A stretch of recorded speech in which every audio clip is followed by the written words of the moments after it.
నెలకొన్నవి.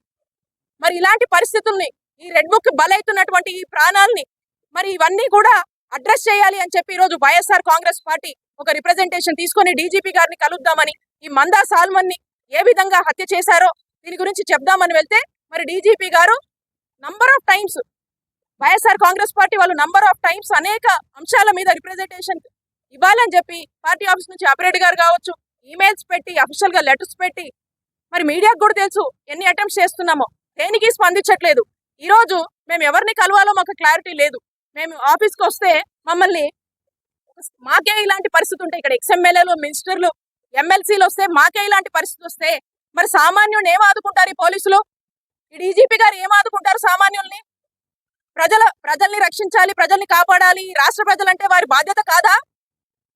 ఈ రోజున మమ్మల్ని అనేక ఇబ్బందులు పెట్టి ఆ తర్వాత ఫైనల్ గా మేము ఇక్కడ గొడవ చేస్తే, మేము మా పార్టీకి సంబంధించినటువంటి కార్యకర్త మందా సాల్మన్ చనిపోయాడు, ఇలా రెడ్ బుక్ అనేక మంది హత్యలు చేస్తా ఉన్నారు, ఈ విషయం చెప్దాము అని చెప్పి వస్తే మరి దీన్ని పట్టించుకోకుండా ఏదో లైట్ తీసుకొని ఎక్కడో ఒకటి ఇచ్చుకోండి అని చెప్పి చెప్పారు. ఫైనల్ గా ఏడీజీ గారి దగ్గరికి వెళ్తే మరి ఆ రిప్రజెంటేషన్ ఇవ్వడం జరిగింది. మేము ఒకటైనా మేమున్నాం, ఈరోజు మీరున్నారు, రేపు మళ్ళీ మేము వస్తాం. ఎల్లకాలం ఈ ప్రభుత్వం శాశ్వతం కాదు, ఇలా దగ్గరుండి ప్రభుత్వ హత్యలు చేపిస్తున్నటువంటి మీ ఎవ్వరిని వదిలిపెట్టమని చెప్పి తెలియజేసుకుంటున్నాము. అలాగే ఈ మందా సాల్మన్ కుటుంబానికి మరి ప్రభుత్వం అండగా ఉండాల్సినటువంటి అవసరం ఉంది. వారికి ₹1 కోటి ఎక్స్గ్రేషియా ఇచ్చి వారి కుటుంబానికి ఒక 5 ఎకరాల వరకు కూడా పొలం ఇవ్వమని డిమాండ్ చేస్తా ఉన్నాము. అండ్ తక్షణమే ఈ నిందితులు ఎవరైతే ఉన్నారో వారిని అరెస్ట్ చేయాలి. అలాగే వీళ్ళు ఎవరైతే ఈ మందా సాల్మన్ కి సంబంధించి ఆ కేసుకు సంబంధించినటువంటి వాళ్ళందరినీ కూడా కఠినంగా వాళ్ళ మీద చర్యలు తీసుకోవాలని చెప్పి మేము వైఎస్ఆర్ కాంగ్రెస్ పార్టీ తరఫున డిమాండ్ చేస్తా ఉన్నాం. బయటాయించాల్సి వచ్చింది.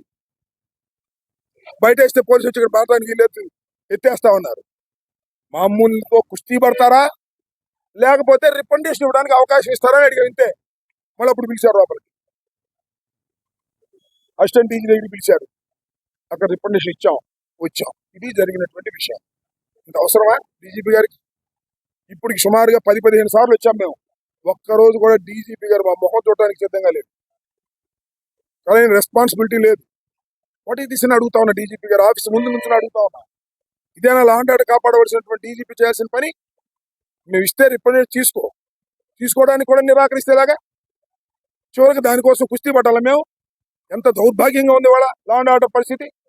చాలా మంది మిత్రులు మాట్లాడారు, ఇది పోలీసుల నిర్లక్ష్య వైఖరి వల్ల ముందుగానే అనుకున్న విధంగా హత్య గావించబడ్డాడు సాల్మాన్. దీనిలో పోలీసుల బాధ్యత కూడా ఉంది. పోలీసు ఎంక్వైరీ జరిగితే అంత అన్యాయం జరిగింది, కేసు ఎన్కౌంటర్ పెట్టారు. దీని మీద ఉన్నత విచారణ జరగాల్సిన అవసరం ఉంది. దాన్ని మేము డిమాండ్ చేస్తున్నాం. లేకపోతే న్యాయస్థానాన్ని ఆశ్రయిస్తాం. మందా సాల్మన్ కి ఆదుకోవాలని ప్రభుత్వాన్ని కోరుతున్నాం. ఈరోజు మందా సాల్మన్ చనిపోవటానికి కారకులయ్యారే. చివరికి ఏంటంటే, గవర్నమెంట్ హాస్పిటల్ గుంటూరులో మందా సాల్మన్ యొక్క శవం ఉంటే మేము వెళ్తే ఆ శవాన్ని ఖననం చేసుకోవడానికి కూడా మీకు అవకాశం లేదని చెప్పినటువంటి పరిస్థితి ఉంది. మా నాయకుడు అందరు వెళ్ళి ఆ శవాన్ని మేమే భుజాన వేసుకొని మా ప్రీతం నాయకుడి యొక్క ఆలోచన ప్రకారం జగన్మోహన్ రెడ్డి గారు ఈ ఖననం జరగకపోతే నేనే వచ్చి ఖననం చేస్తానని చెప్పడం, ఈ హత్య రాజకీయ హత్య అని చెప్పడం, ఈ హత్యలేక ఆగవాలని అడగటం, ఈ హత్య జరిగిన కుటుంబాన్ని మేము ఆదుకుంటానని చెప్పడం, ఇవన్నీ ప్రజలు కళ్ళు లేని కబోజీలను అడుగుతా ఉన్నాం. చివరికి మందా సాల్మన్ కళ్ళమైపోయాడు. ఆయన కుటుంబాన్ని ఆదుకోవాలని ఆ కుటుంబానికి ఆదరవు పోయింది. ఆ కుటుంబానికి ₹1 కోటి పైగా ఎక్స్గ్రేషియా ఇచ్చినా ఆ కుటుంబం ఏమి తేరుకోదు. 5 ఎకరాలు భూమి ఇచ్చినా ఆ కుటుంబం తేరుకోవటానికి ఆస్కారం లేదు. రీప్లేస్మెంట్ ఎవరిస్తారు? ఎవరైతే బాధ్యతలు అడుగుతా ఉన్నారు.